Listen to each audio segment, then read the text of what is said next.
Welcome to another exciting episode of the Business of Digital podcast, featuring your hosts, Matt Siltala and Dave Rohr. Hey guys, excited to have you join us on another one of these Business of Digital podcast episodes. As always, we have my trusty co-host over there, Dave. How's it going? It is going. Now, today we also have a special guest. I'd like to introduce everyone to Lauren Vaccarello. Hello, Lauren. Hi. So, Lauren, you are the CMO of Talend, and I will let you kind of get into all of your duties, so to speak, and share with our audience whatever you want them to know about yourself. But I do appreciate you taking the time to join us and talk about managing teams and a lot of the in-house type stuff. And so I do appreciate you taking this time and joining us on our podcast. And so I'll just turn it over to you, and then Dave, you can jump in with your questions. Sounds great. No, I'm really, really excited to be here. Love the podcast. I'll give you a little bit about me and background. So I'm the CMO at Talend. We're a leading data integration and integrity company. So we focus on things like, do you have the right data? Do you have it in real time? Do you trust your data? What's the overall quality, and how do you make decisions on it? Which I think as a marketer, one of our biggest complaints is what's going on with my data. And is this actually real and right? So it's sort of fun to be on the integration side of the house. So I've been in marketing for the better side of forever, and I've known Dave for 06? Yeah, 15 years, which is weird because neither of us are old enough to know each other that long. No, we're not. We're definitely not. And I started out I always like to say I started out in digital marketing before it was a socially acceptable profession. Really early on in SEM and SEO. I worked for myself for a little while, eventually went over to Salesforce where I led digital for them, and then started to run marketing at a couple of different startups. I ran demand gen and brand and operations for Box for a few years and customer engagement. And now I've been leading marketing at Talend, which is super fun and exciting. And it's been interesting going from the early days digital marketer to the demand gen marketer to the brand person. Now I work a ton on product marketing and messaging. So it's this really interesting evolution. And I have a privilege of leading a really great team at Talend. And we won't say the industry in which you started. But you worked with Frank. Yes. If you don't know Aussie Webmaster, you guys probably were one of the biggest spenders at the time in the early days too, weren't you? We were back in the day, and it's so funny when you think back, and I think back about how many years ago this was. The company I worked at, we were the 8th largest advertiser for Google for paid search in the early 2000s, and now it's probably pennies compared to what the 8th largest advertiser spends, but we would spend a ton of money on paid search, and we were in a lot of ways. Well, and think about this. Just think about the CPCs back then compared to now too. It was going to be a sub $1. I was paying 15 cents for some of them. And there was a time I don't even think you can pay 15 cents for a brand at this point, even if it's your own. No, I don't think you can. And to be able to spend, $1 million a month, wow. It was nuts. And this was like the days of paid search where there used to be Overture for anyone who's old enough to remember. Go to Penny. And you used to be able to do things like bid gapping, and everyone who went to school now to learn about paid search and online marketing, I get such a kick out of when I get to be one of the crusty old people that's like, let me tell you about bid gapping, where you used to we had 2 different web properties because I ran digital for a couple of different companies and sites simultaneously. So you used to be able to, I'm going to bid $1 for this website because the competitor is willing to bid 99 cents. And then at my second site, I'm going to bid 98 cents. And then there's no one after that. So I'm going to spend, 10 cents a click over here, but I'm going to make my competitor max out their budget. And then completely different strategies. Completely different strategies. They're going to max out their budget. And my whole goal is to get the number 2 person to burn through their budget really fast. And then it drops my spend for my number 1 spot and my number 2 spot down to like 10 and 11 cents a click. And I think back going, it was a little shady, but it was really smart. And that was the sort of early That was how the days. markets were set up. That was back, yeah. And it was, how do you get creative? And it's the same thing now is, all right, here's your parameters. How do you get creative? And if you really want to dig into, we talked with Jim Banks, for those listening, for almost an hour last year about this time. And all we did was talk for an hour with Jim about the old days and just the last 20 years or so of PPC. So that was a fun, because that's all we talked about is that crazy stuff. Can you believe that this has been 20 years? Oh, man. I'm not this old. And you are the youngest one on this call, so we both hate you, by the way. Thank you. So the real reason people want to hear, but I'm sure people that are listening, if they weren't part of that, are probably like, what are you guys talking about? It was super fun, guys. Your background is actually pretty diverse too in the size of the companies you've worked at. From now on, I don't know if I'd say SMB, but you did run things on your own as a consultant, mid-size, and even enterprise when you worked at Salesforce.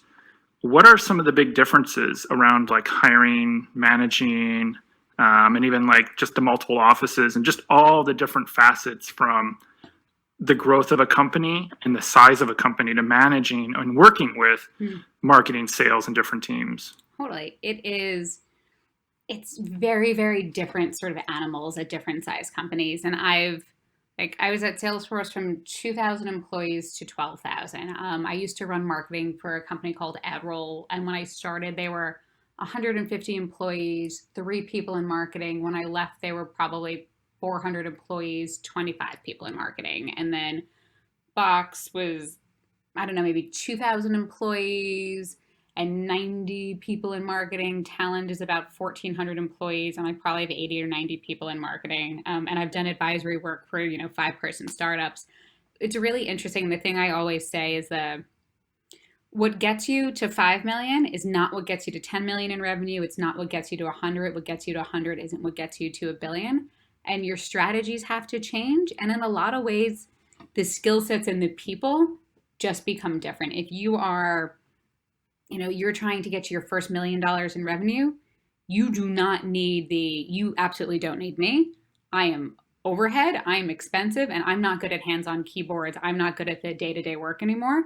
What you need is someone who is scrappy, growth mindset, and is just going to go in and tinker and work and is really, really good at just executing. If you're going from 10 million in revenue to 50 million in revenue, that skill set starts to work less. And you still need some of the core principles, but you start to need more specialization. And the bigger a company gets, the more you need specialization and sort of depth of expertise.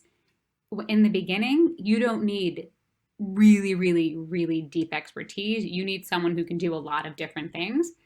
Where we are right now at Talend, I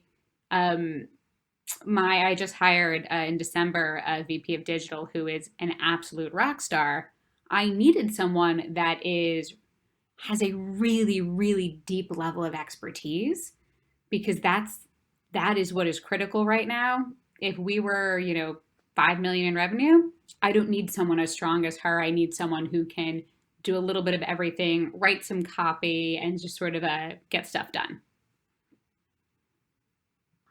From a team growth, is there points along the way from when you're growing from an SMB to mid-sized to enterprise? When you were like with AdRoll, when you went from 3 to 25, was there tipping points, or what is that tipping point for you when it goes, wow, we really need to diversify? Does it depend on the industry? And if you're online only or online offline, does it depend on B2B, B2C, or is it, not to give an SEO answer because you were kind of an SEO for a while, depends. Is there any kind of indicators? There are certain things, and part of it is I've always almost always sort of worked in high growth and worked in tech. So if you're in a more traditional business, some of this may apply less, but if you're doing something that's high growth, you'll start to reach, I've always looked at tipping points in revenue of what are you trying to do and where do you try to accomplish? And I look at AdRoll. I think they were about 50 million in revenue maybe when I started. And they have 3 marketers who were great, but they were very sort of broad. You didn't really need a marketing strategy. It was, we know we have to be at trade shows. Let's just, do some stuff at trade shows. We know we have to be on AdWords. We know we need a website. So let's just sort of throw things together. We know we'll need blogs. So we'll just write a bunch of content. So it was just get things out the door, which works to a point, and then it starts to break. And then it's, well, who works on what? And competition gets higher, and you want to keep scaling and getting more revenue. And it just gets a little bit harder. And when I came in, this made a ton of sense of how to get here, but how do we actually drive a little bit more scale? Having one person who is updating your web page and sending out your emails and running your AdWords campaign and writing your copy for your ads and making sure leads get routed, that makes sense when you have dozens of leads, not thousands of leads. And once revenue starts to support it, if I put somebody that's full-time on SEO versus 8% of this person's time, now it's really going to start to pay back dividends. So those are things that we started to look like. And I usually get brought in at this point, which is so funny because I had such a shady paid search background when I started. And now I'm the person who comes in that goes, all right, how do we build for scale? And how do we build for scale? How do we up level as a brand? How do we look bigger than we are? And how do we build this reputation? I think the meeting that we just talked about that you were coming from right before we jumped on this is, we don't have to talk about what it's about, but it's about internal things. Yeah. And having someone that manages PPC and is siloed and knows their little space doesn't understand how like the analytics will impact your affiliate stuff or everything, or the trade show that's going on. They don't have the bigger picture. At what point, when you start having meetings around, attribution and working with sales teams and growing a sales team, working with customer service, having to deal with from SEO and just content or infrastructure and working with IT, are there points where you go, wow, having one person do 5 things and this person maybe do PPC, where do you start to need that VP of digital that you just were talking about how you needed? It was the part of sort of tying everything together. And when I had joined, we actually, even for the size that Talend was when I joined, there actually was just one person that was basically doing all online marketing.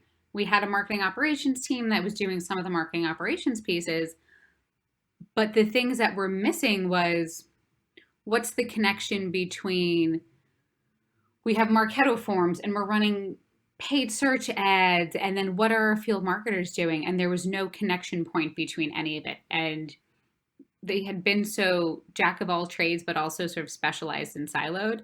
And part of why I brought in this VP of digital was, all of these things work together. The relationship with the sales organization is deeply tied to our digital marketing program, is deeply tied to our website. Why are we acting like these things aren't, or pretending like these things aren't really interconnected?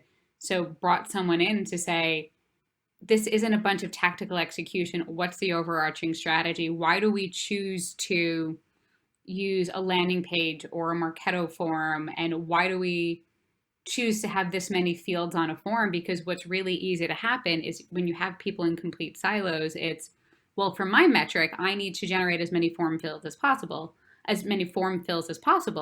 So I'm going to remove country and industry because I can increase conversion.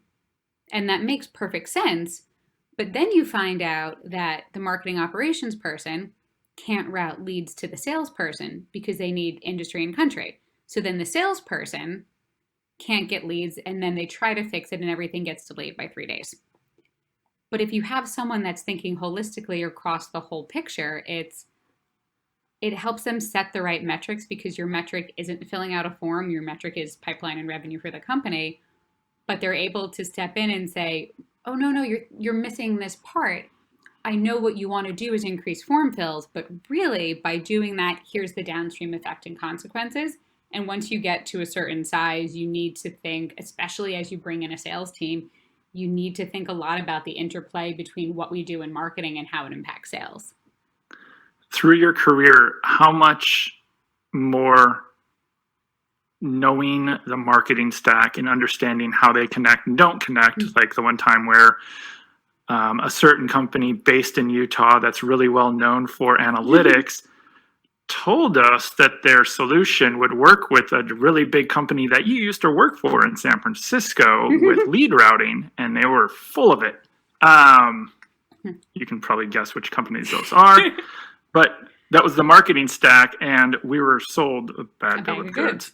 But over the years, like even the marketing stacks that I've understood, and I can only imagine at the enterprise level and even mid-size, just how much of your time is spent knowing that side of things. Is it grown 10%, or is it just like you can't even register how much more you know now? It's interesting because I think I'm a more unique CMO because I came up so heavily through digital and tech that you will have a lot of CMOs now, even if they came up on the demand gen side or they're even on the product marketing side, that tries to get that conceptual knowledge and understanding of marketing technology, and they'll study and they'll research, or maybe they even work for marketing technology companies. I had this totally different perspective because I was the practitioner. I touched the technology. My teams ran the technology. I was always the back of house marketer versus the front of house marketer. So I kind of have this advantage on the marketing tech side that I just get it a little bit deeper because it was my life for so long. So I think most CMOs don't know too much and aren't that deep. And what you can do in those situations is you hire someone like the woman I have who runs digital, who is really, really deep and understand technology and how these things work together, and can talk to a vendor and say, no, I know this isn't true. Don't tell me your vision. Don't give me your demo. Show me what you can actually do. And you can call people out if it's not correct. And having someone on your team that has that is super important.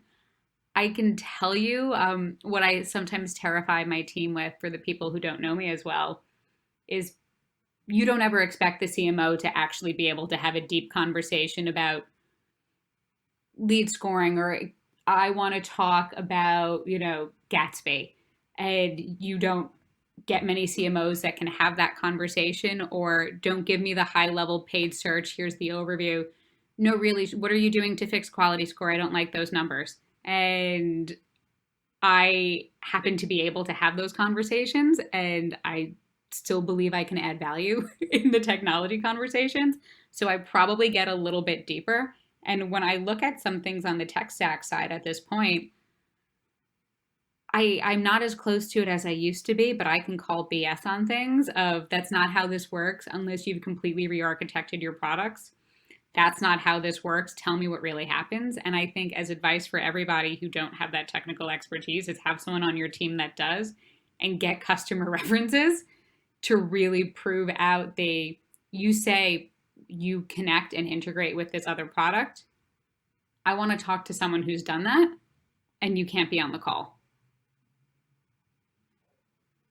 Ouch. Yeah. I'm also a great person if you're mad at a vendor just to send in. Wait, what was that? I'm a great person if you're mad at a vendor to send in. It's rare I ever get to be angry, and it's rare I ever get to, be that person. But don't lie to me about what your product can do and make my team look bad.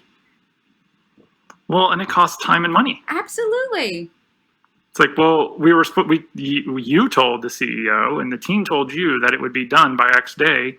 And now we're understanding that we now need 3 different plugins, and the dev team's resources, which we were told would not be needed for 3 months, who were booked for 5 months. Yep. I'm going to segue into another question that I was going to keep for later, but I think it's a good time. Moving up in a company versus hired in VP, CMO type, because you've kind of done both. Does your management and how you manage and work with teams change at all? Or even does your hiring change at all as far as promoting people versus, like, do you expect it probably the same thing, but how you manage and how you have done that, is anything there?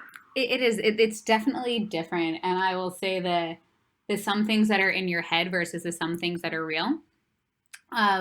So I've gone up through an organization, and the good thing about when you rise through an organization is as you get promoted and you take on bigger teams and bigger responsibility, you have all of this credibility internally. And so you're stepping into new roles, and it's, well, we already know Lauren and we trust her and she's great. So you're taking that credibility and clout with you, and you already have those relationships. And the more senior you get, so much of it is about relationships and working together and cross-functional natures. So there's definitely an advantage to that. The only disadvantage sort of when rising through an organization is you have to adjust your brand. So as a good example, when I got hired at Salesforce, I got hired, and this was 11 years ago, 10 years ago, 11 or 10 years ago, I got hired to run paid search. And I get hired to run paid search. And then I start our social program. That's how long ago it was. You didn't have social. And I started display advertising and retargeting. And then I took over email, SEO and the website and email, and then eventually ran all of digital. The first thing I had to do to get, as my career progressed there, was not to be the paid search woman anymore.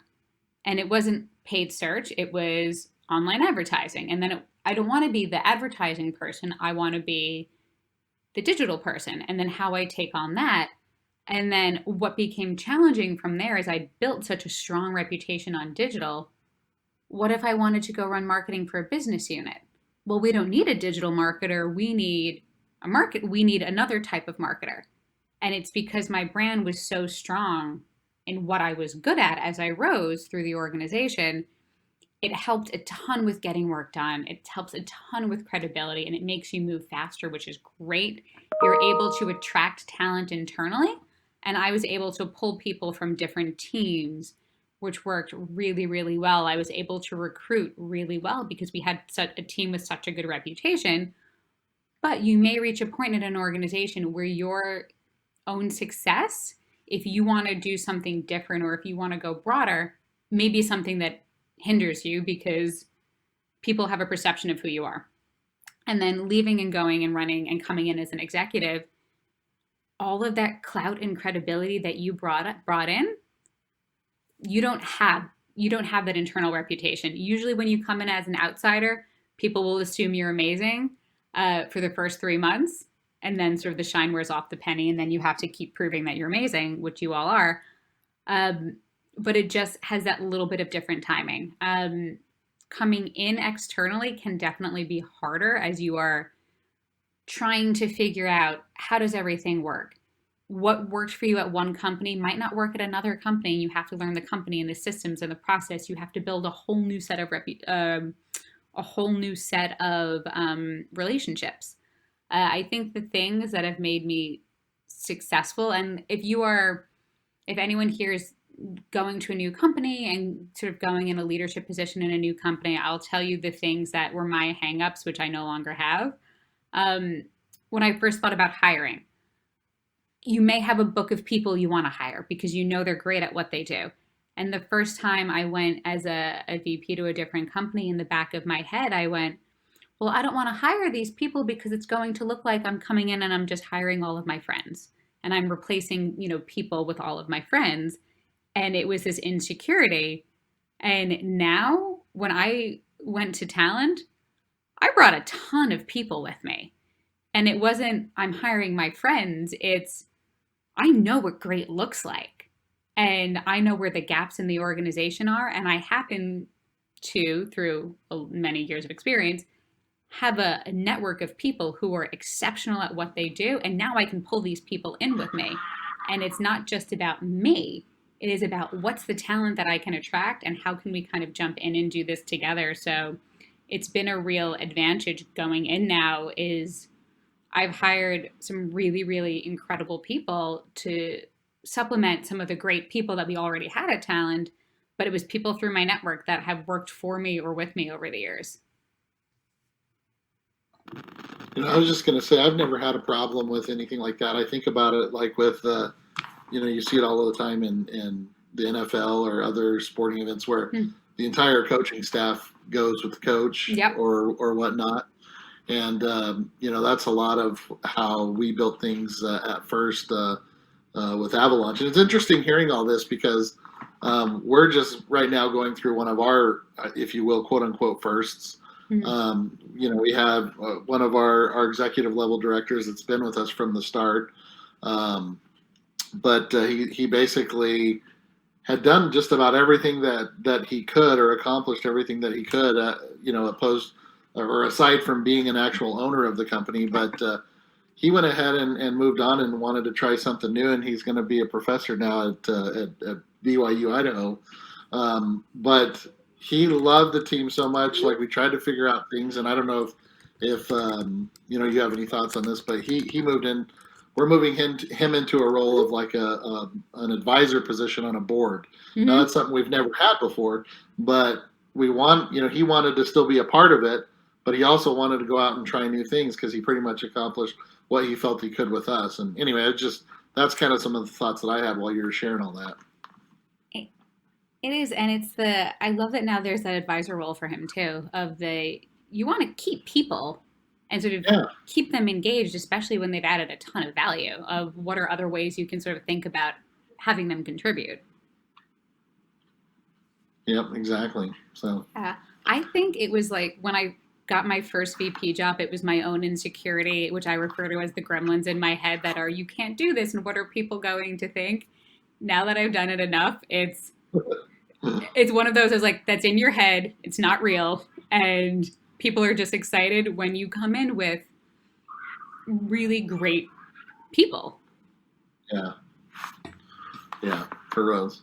I just laugh at that. I've had to do the same thing with getting my own self out of my own head with things like that, where, even something as simple as when you first started speaking, or you're speaking to a different audience or whatever, and you realize that, all right, well, I'm worried about, 3 or 4 of the people in the crowd, but that's not who I'm speaking to. I'm speaking to this part of it. And anyway, just it's interesting, and I love your perspective on that. But sorry, Dave, you were going to jump in and ask another question. Oh no, well, we're just in the audience to heckle all of our friends. I mean, I will tell you, I remember the first time I spoke at a conference, and I spoke at PubCon. Was my very, very first conference, and I'm not going to say what year it was.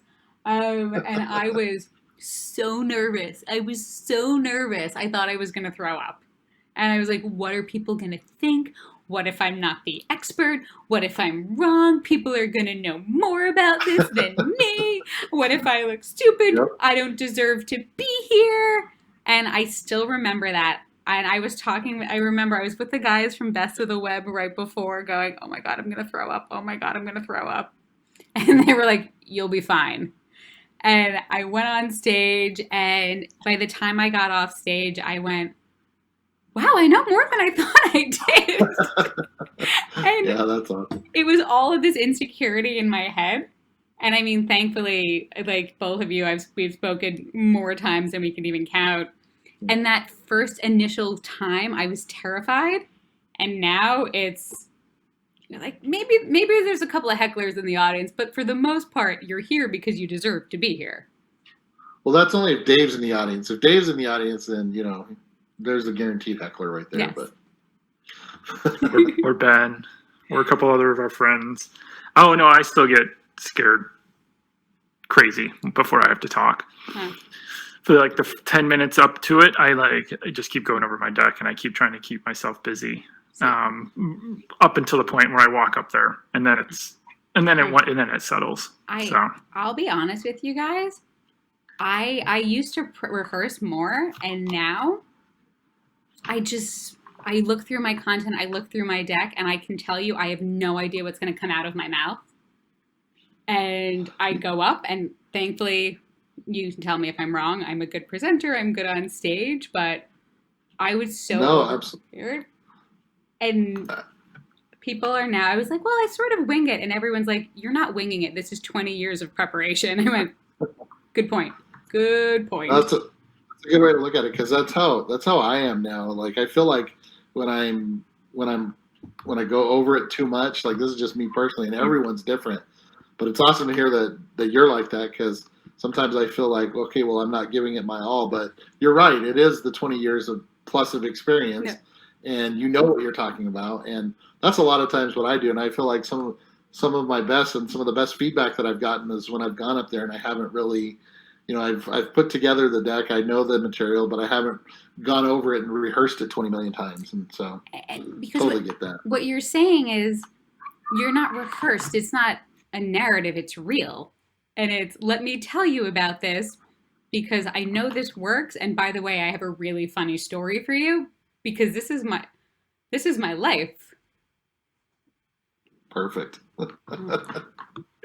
I don't know if this will air before, but I might be doing, Marcus Tandler and Izzy have a show on Fridays on Facebook, 302 of a Kind, and they do it live here in the Pacific and Central. It's usually in the morning.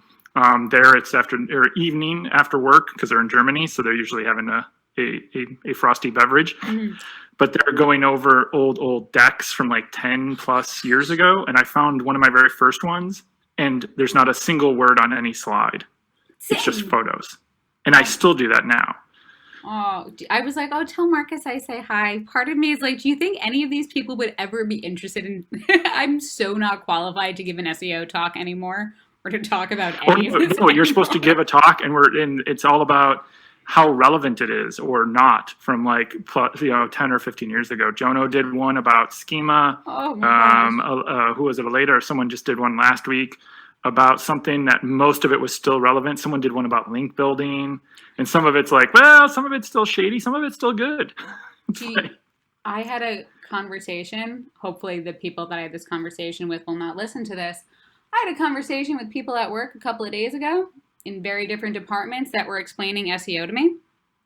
And they were explaining the importance of, no, with SEO now, you need to keep putting content up like all the time. You have to always just constantly put content all the time. That's how you rank. Otherwise, you just fall off. And I went,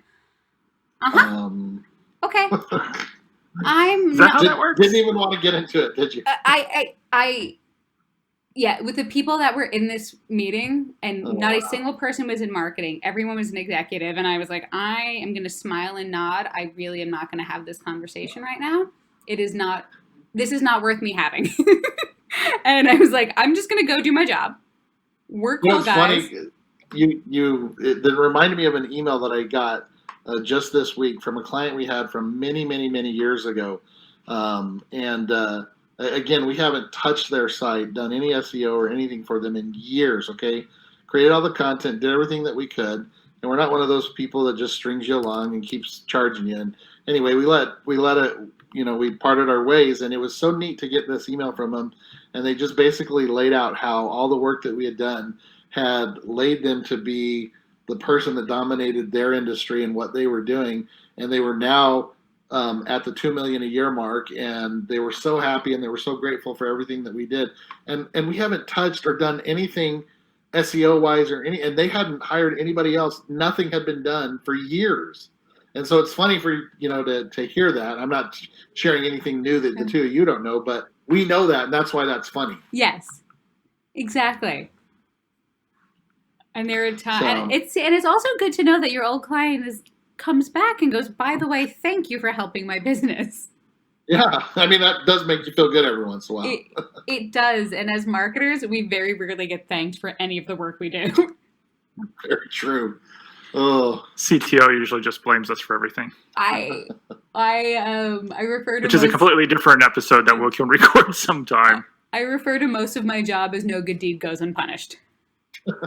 So very good. So Dave, we're getting close to the end. I have here. one wrap-up question, which is like 3 combined, almost. Perfect. Just the remote versus work from home, and just how most companies, especially even in the Bay Area, everyone suddenly thinks open offices are horrible and everyone works from home. Weird. And just like the changing world and keeping teams connected and motivated now and even in normal times, if there's ever normal times, if there's ever such a word, really. What tips do you have for the leaders and just in, even the rank and file, quote unquote, that's, some of us are at times. What have you done or seen, or what would you suggest to people? Totally. Before we lose you. Yes, I will say, so managing people is not for everybody, and leading teams is not for everybody. And anytime someone who's ever worked for me says, I want to grow my career, I want to manage people, the first thing I will do is I will tell them why that's a terrible idea, why leading teams and managing people is the worst choice they will ever have. Everyone will complain to you. It's like being a parent. Your children will only tell you how awful you are and that you're failing. They're never going to say you're great. And that's my, like, when people say I want to manage people and me trying to dissuade them. And then I tend to follow it up with the greatest privilege of my job is to lead teams and to manage people. You have to do it if you want it and if you love it. And as trying as managing, I think I've got 80 or 90 people in my org, as emotionally trying as it can be, it is by far the sort of privilege of my job. Talend is interesting. Before COVID happened, we were founded in France. Our headquarters are in Northern California. We've got a couple of regional headquarters and then a lot of remote workers. So in my 80 to 90 person org, there were probably only 25 people in the main office with me. And then a lot of people in France and in the UK and all over. I don't think I fully appreciated what it's like to be a remote worker until this happened. And I thought I was good at leading remote teams. And this has been a really educational experience. And I've spent a disproportionate amount of time trying to make sure my organization is connected during all of this. The word unprecedented, I think everyone needs to take a shot every time somebody says that now. But the world is fundamentally different. And I spend a lot of time thinking about how do I keep every single employee on my team engaged, connected. They need to know what priorities are, where we're going, why what they do matters. And honestly, there's a lot of emotional support right now because the world is weird and screwed up and it's hard and it's emotionally trying. So things that we've done that I think have worked well with the org is there is stay really active on Slack. We had the public marketing Slack channel. We created a private marketing Slack channel, which is the be yourself, don't be who you need to be in front of the company, which has been good because it creates a space for us and it creates an us environment. I do twice a week, 30-minute marketing office hours, which is just me sort of sitting around and people can come in whenever they feel like to talk about whatever they want. Sometimes it's work related. Sometimes it's not work related. We also created, we have 2 women in my org that are yoga instructors. So we do once a week marketing yoga and if you can make it and you're free, join. So we are just creating all of these opportunities for people to stay connected. So we've got Zoom yoga, we have marketing office hours. For all of the people that were used to working in an office, we sent everyone work from home kits, which was some coffee, a DoorDash gift card, and one of those little like old-fashioned kits or gin and tonic kits and a little airplane-sized bottle of booze for the people in states that were allowed to mail that to.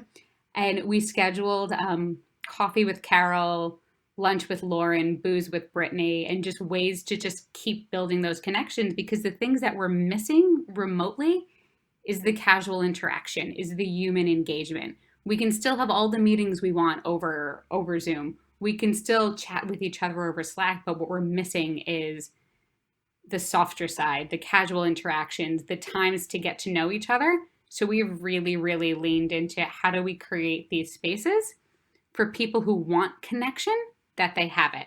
And, twice a week, we've got office hours. I have also work from home, Lauren has given up on things like wearing makeup and doing her hair and everyone at work gets the most sort of authentic side of me. There are no more airs to put on, and it's made, I think, me more approachable, but it's also made it's given the opportunity for everybody else to be who they are and be vulnerable and be happy. And the last thing that I've done, which I think the team appreciates, I initially did it for myself, that on our Slack channel, almost every day, I've missed a lot of days recently, I do an iPhone video that I grab my iPhone and I sit at home and I record a video of whatever's top of mind. Sometimes it's, here's the priorities for marketing.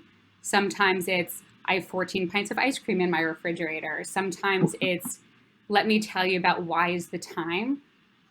This is the time for us to strive and to be more than we ever thought we could be. And sometimes it's, look, guys, I'm having a bad day. And it's okay to have bad days. So I post these like 2 to 5 minute videos to the org that are sometimes funny and sometimes inspirational and sometimes deeply personal as my way of sharing who I am and what's going on with the team.